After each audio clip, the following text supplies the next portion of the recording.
Bienvenue dans le JT Financier, votre rendez-vous quotidien de l'économie. Au sommaire de cette édition, 17 autorails pour moderniser le secteur des transports en Algérie. Une acquisition évaluée à 21 milliards de dinars. Lancement prochain d'un marché commun à 3 blocs économiques africains.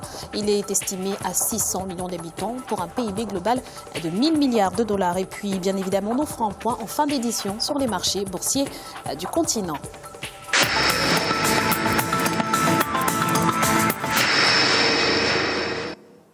Le projet de modernisation du rail entame sa dernière ligne droite en Algérie. Le pays s'apprête à réceptionner 17 nouveaux autorails pour près de 21 milliards de dinars. Ces derniers devraient relier la capitale à d'autres villes du pays. Les précisions de Birama Saounera. L'Algérie veut moderniser son secteur des transports. Pour ce faire, le gouvernement compte acquérir 17 autorails Koroja d'Alstom pour un montant de 21 milliards de dinars. Cette acquisition sera faite dans le cadre d'un vaste programme de modernisation du réseau ferroviaire algérien qui doit s'achever en 2015. L'achat par l'Algérie de ces autorails auprès du groupe Alstom arrive au moment où l'Algérie est un peu en train de moderniser son réseau ferroviaire. Depuis le plan quinquennal de 2010, les autorités ont prévu d'investir près de 18 milliards de dollars dans le réseau ferroviaire. Il y a sûrement d'autres rallonges budgétaires qui vont s'ajouter à ce plan ambitieux si le pays, bien sûr, parvient à résister aux fluctuations du prix du baril de pétrole. Ces nouveaux équipements roulants doivent être mis en service à partir de 2016 pour relier Alger aux principales villes du pays. Une situation qui va contribuer à l'accroissement de l'économie algérienne. Cette mesure est à saluer car elle permet incontestablement de revitaliser l'économie algérienne, relier les grandes villes surtout d'abord et les importants centres industriels entre eux.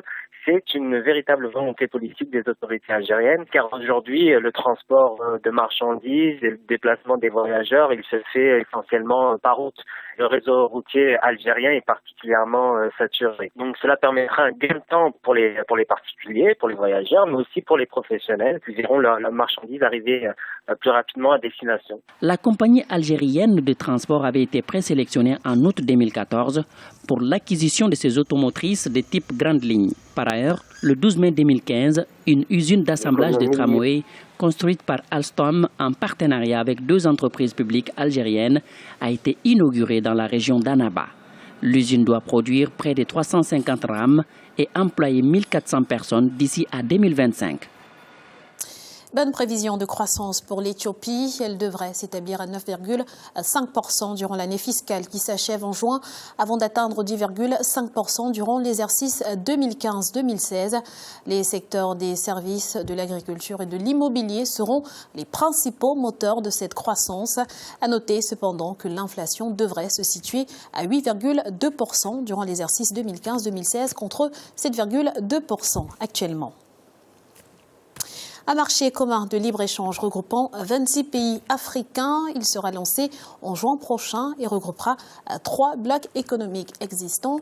Le Common Market for Eastern and Southern Africa, la communauté de développement d'Afrique australe et la communauté d'Afrique de l'Est pour un marché de 600 millions d'habitants. Ibrahima Djoumaba.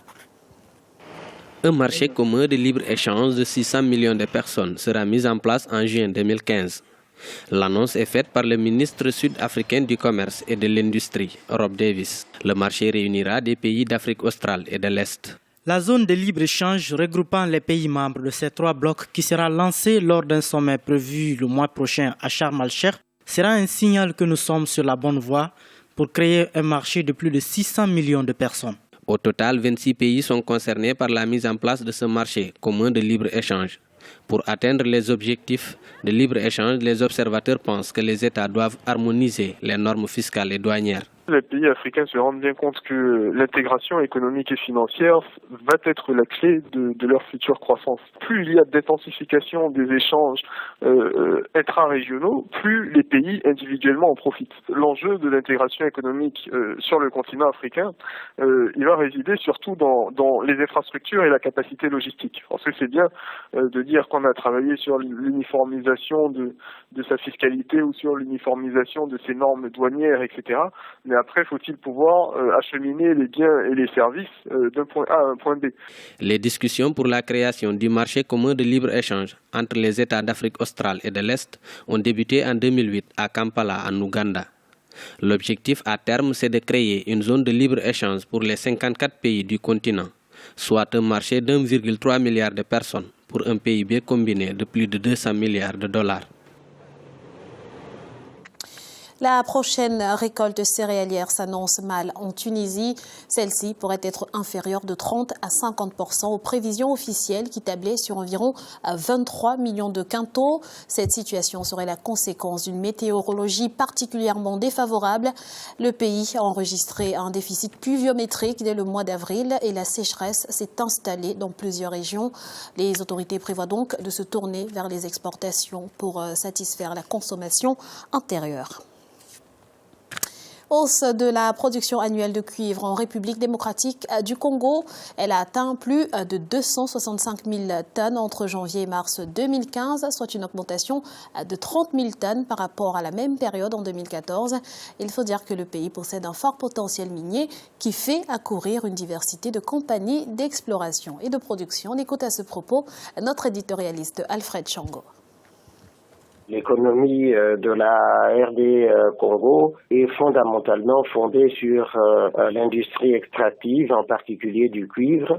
Dès lors que la RD Congo a réussi à exporter du cuivre dont le taux aussi sur le marché international a augmenté, cela fait des recettes de plus pour le budget de RD Congo.